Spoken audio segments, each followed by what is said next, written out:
अरबों का एक मशहूर भूत जो साफा मारवा पहाड़ियों पर पूजा जाता था, वह कोई हाथ से तराशा गया मूर्ति नहीं, बल्कि जीवित इंसान थे इसाफ और नायला। बनी जुरहम कबीले के इसाफ और नायला ने काबा जैसे पवित्र स्थान में नाजायज संबंध बनाकर उसकी पवित्रता भंग की। इस गुनाह की सजा में अल्लाह ने उन्हें पत्थर में बदल दिया। उनके पत्थर बने शरीर को साफा और मारवा पर रखा गया ताकि लोग इबरत हासिल करें। मगर जाहिलिया के दौर में लोग इन पत्थरों को मूर्तियों की तरह पूजने लगे। यह सिलसिला तब तक चला जब तक पैगंबर मोहम्मद सल्लल्लाहु अलैहि वसल्लम ने मक्का की विजय के दौरान सभी मूर्तियों को तोड़कर तौहीद को स्थापित नहीं किया। यह कहानी हमें गुनाह और पवित्र स्थानों की बेअदबी से बचने का सबक देती है। अरब की रेतीली वादियों में, जहां सूरज की तपिश और रेत के तूफान अपनी कहानियां बयां करते थे, एक ऐसी कहानी जन्मी जो सदियों तक गूंजती रही। यह कहानी थी इसाफ और नायला की, दो जीवित इंसानों की जो न मूर्तियां थीं, न पत्थर से तराशे गए बुत, बल्कि खून मांस के इंसान थे। इनकी कहानी मक्का की पवित्र धरती, काबा के मुकद्दस आंगन और साफा मारवा की पहाड़ियों से जुड़ी है। यह कहानी सिर्फ प्रेम की नहीं, बल्कि गुनाह, सजा और इबरत की है, जो जाहिलियत के अंधेरे दौर को उजागर करती है और बताती है कि कैसे शैतान इंसान को गुमराह कर सकता है। बनी जुरहम एक प्राचीन अरब कबीला यमन के किसी इलाके में बसा था। इस कबीले में नायला नाम की एक युवती थी, जिसकी खूबसूरती की चर्चा दूर दूर तक थी। उसकी आंखों में एक ऐसी चमक थी कि कबीले के नौजवान उसके पीछे पीछे चल पड़ते। नायला जब अपने रंगीन दुपट्टे में सजकर घर से निकलती, तो उसकी एक झलक पाने के लिए लोग बेताब हो उठते। कबीले के सरदार का बेटा इसाफ भी उनमें से एक था। इसाफ न केवल रुतबे और शान का मालिक था, बल्कि उसका दिल भी नायला की खूबसूरती पर फिदा था। दोनों की नजरें मिलीं और जल्द ही उनके बीच मोहब्बत की चिंगारी सुलग उठी। शुरुआत में यह मोहब्बत शायद मासूम थी। इसाफ और नायला एक दूसरे के लिए दिलों में ख्वाब बुनते थे, लेकिन जैसा कि अक्सर होता है, शैतान ने उनके दिलों में वासना की आग भड़काई। उनकी मोहब्बत धीरे धीरे हवस में बदल गई। दोनों ने चोरी छिपे नाजायज ताल्लुकात कायम कर लिए। जब भी मौका मिलता, वे एक दूसरे के साथ वक्त गुजारते और अनैतिक कार्यों में लिप्त हो जाते। उनके इस गुप्त रिश्ते की भनक कबीले तक पहुंची तो हंगामा मच गया। कबीले के लोग, खासकर उनके घरवाले, इस रिश्ते के खिलाफ हो गए।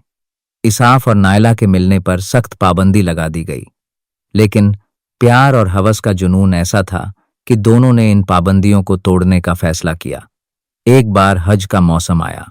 कबीले का एक काफिला मक्का की ओर रवाना हुआ ताकि काबा की जियारत कर सके।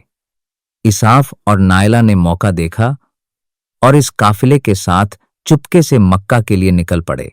मक्का पहुंचने पर काबा की पवित्रता और उसका आध्यात्मिक माहौल हर किसी को अपनी ओर खींच रहा था, लेकिन इसाफ और नायला के दिलों में शैतान ने अपना जाल बिछा लिया था। एक दिन जब काबा में लोगों की भीड़ कम थी और आसपास कोई नजर नहीं आ रहा था, दोनों ने उस पवित्र आंगन में कदम रखा। तन्हाई का फायदा उठाते हुए उन्होंने काबा के अंदर जीना अनैतिक कार्य किया। यह काबा की पवित्रता की ऐसी बेअदबी थी जिसे अल्लाह ने बर्दाश्त नहीं किया। जमीन और आसमान कांप उठे।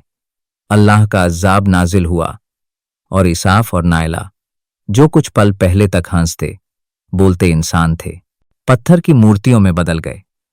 यह सजा इतनी खौफनाक थी कि देखने वालों की रूह कांप गई। जब बनी जुरहम के लोग काबा पहुंचे और उन्होंने इस दृश्य को देखा, तो उन्हें समझते देर न लगी कि यह अल्लाह की सजा थी। दोनों के पत्थर बने शरीर को काबा के आंगन से बाहर निकाला गया और इबरत का निशान बनाने के लिए साफा और मारवा पहाड़ियों पर रख दिया गया। इसाफ की मूर्ति साफा पर और नायला की मूर्ति मारवा पर स्थापित की गई। साफा और मारवा मक्का की दो पवित्र पहाड़ियां हजरत हाजरा अलैहिस्सलाम की याद से जुड़ी थीं। जब हजरत इस्माइल अलैहिस्सलाम शिशु थे और प्यास से तड़प रहे थे, तब हजरत हाजरा ने पानी की तलाश में इन दो पहाड़ियों के बीच 7 चक्कर लगाए थे। उनकी इस कोशिश की वजह से जमजम का चश्मा फूट पड़ा और ये पहाड़ियां हज के रस्मों का हिस्सा बन गईं। ऐसे पवित्र स्थान पर इसाफ और नायला की मूर्तियों को रखना लोगों को यह याद दिलाने के लिए था कि गुनाह का अंजाम कितना भयानक होता है। शुरुआत में लोग इन मूर्तियों को देखकर सबक लेते थे। कुछ लोग इन पर जूते मारते, कुछ थप्पड़ मारते, तो कुछ सिर्फ छूकर गुजरते। लेकिन जाहिलियत का अंधेरा ऐसा था कि समय के साथ लोगों की सोच बदल गई।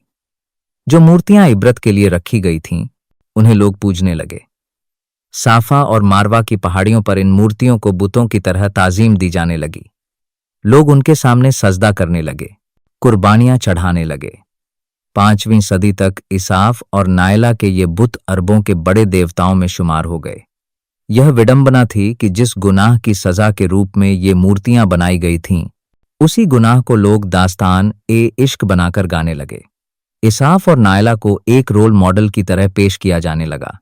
जाहिलियत का यह दौर मूर्ति पूजा और नैतिक पतन का दौर था, जहां लोग गलत को सही और सजा को पूजा का दर्जा देने लगे।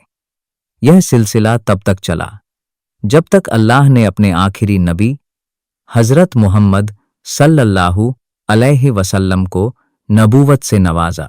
10 हिजरी में जब मक्का की फतह हुई, पैगंबर सल्लल्लाहु अलैहि वसल्लम ने काबा में दाखिल होकर तमाम छोटे बड़े बुतों को तोड़ डाला। हजरत अली रज़ियल्लाहु अन्हु के साथ मिलकर उन्होंने हर उस निशान को मिटाया जो तौहीद के खिलाफ था। साफा और मारवा पर रखी इसाफ और नायला की मूर्तियों को भी उनके मुकद्दस हाथों ने तोड़ डाला।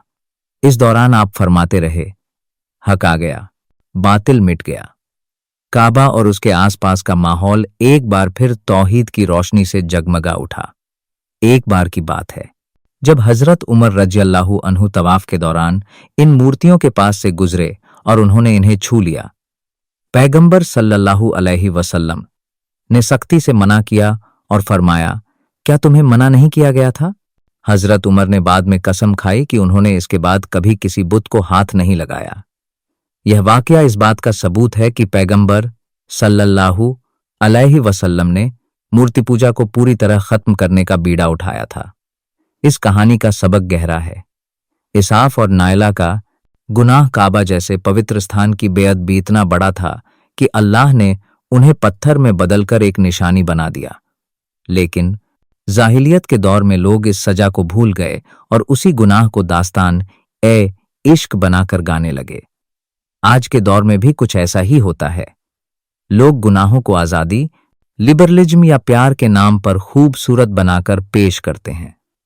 समाज में गलत काम करने वालों को हीरो की तरह देखा जाता है और नैतिकता की सीमाएं तोड़ी जाती हैं। इस कहानी से हमें यह सीख मिलती है कि अल्लाह के घर की पवित्रता और उसकी बनाई सीमाओं का सम्मान करना कितना जरूरी है। शैतान हमेशा इंसान को गुमराह करने की फिराक में रहता है और हमें अपने कदम संभाल कर चलना चाहिए।